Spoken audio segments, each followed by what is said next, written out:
Guys, so I just wrapped up my talk, and I am so excited because Charles brought me some really cool goodies. Say hi, Charles. Hi, Charles. And actually, you should probably introduce yourself. I'm Charles Mangan. I'm a web developer from Raleigh, North Carolina. I go by Option 8. Nice. And Charles set me up with the South by Southwest, and that's why I'm here talking. And he brought me some really cool toys, you guys. Okay, well, first of all, you know, the growing Hack5 Museum needs another copy of Windows 95 with a certificate of authenticity, so that is awesome.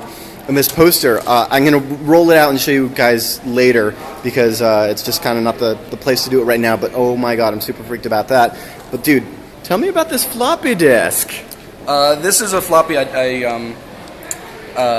got a little surprise inside. It's not really a hacker tool so much as just hiding things in plain sight. It's got a USB drive stored in the guts of the... Oh my gosh, it's on a ribbon cable too. Guts of the disk. And it just pops open and you plug it into your computer, and then as you're walking out, it looks like you've got a floppy disk in your pocket and you're just retro. Dude, high five. That is awesome. Thank you so much. Oh, thank you. And where can people follow you on Twitter and whatnot? I'm Option 8 on Twitter. There's links to how-tos on this stuff and a bunch of other things that I've been working on at mentalhygiene.com. That's mentalhygiene.com.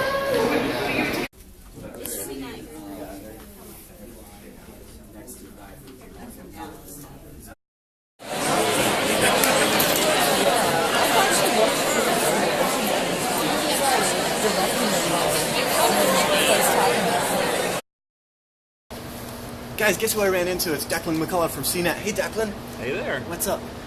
We were just talking about the Wi-Fi pineapple, and dude, Declan gets it. I try. Well, no, but you like had those ideas like, well, what if you GeoIP or not GeoIP? What was your idea like? Geolocation would be one way. Yeah, because the pineapple will it just responds to like open Wi-Fi networks, but it only cares about the name of the network, the SSID, and if your home SSID only worked when you're within, say, 100 feet radius of your home, then that would be at least a little bit of a step in the right direction. I could imagine something where there's like a checkbox where it's like, okay, save my home's network's name as well as like a bunch of different parameters. One of them could be location, but I don't know, maybe your laptop's inside doesn't get the location. So maybe also check a box for the MAC address, because the thing is, your home network's MAC address isn't going to change if you only have one router. I guess you could like have multiple networks in the same name. Like, 'cause the problem with that is like in like a campus situation where there are like hundreds of routers all with the same name that are going to be just too many to remember. Well, think of it as you start up by, this is my trusted router with a MAC address, and then that one, whoever's setting up the network, and they presumably know what they're doing, right? Yeah, that's what it is. And even Apple software could do it transparently if you're using Airport Express, but then it would be able to bless the other one and say, well, as long as you log on to one, then there's this sort of chain of trust. And then we'll attack the chain of trust to become a third party. Because that's where it would go next. Yeah. But at least it would be better than what we have now. Yeah, because, I mean, I really can't think of, like, right now without... I mean, you could fundamentally rewrite the protocol and how Wi-Fi works, which isn't going to happen overnight. And I think it's really, like, a vendor problem. But then the problem is, like, everybody implements it differently. So, I don't know. I don't think there's a good solution. There's not a good solution now. So maybe the answer is a working group. Maybe is this an IETF thing? Ooh.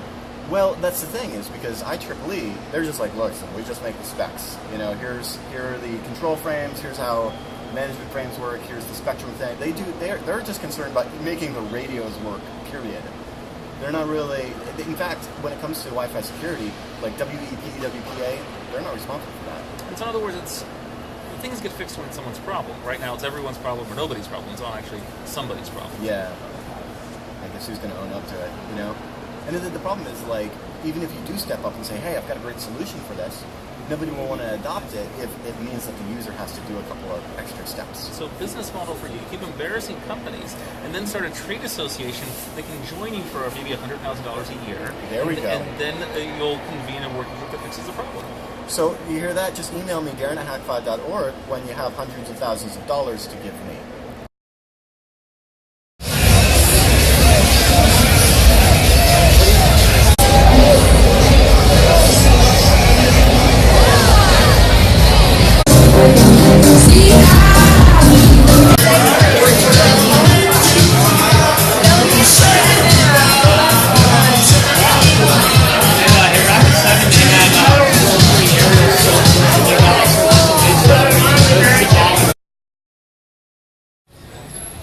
That has got to be the best use of MS Comic Sans I have ever seen.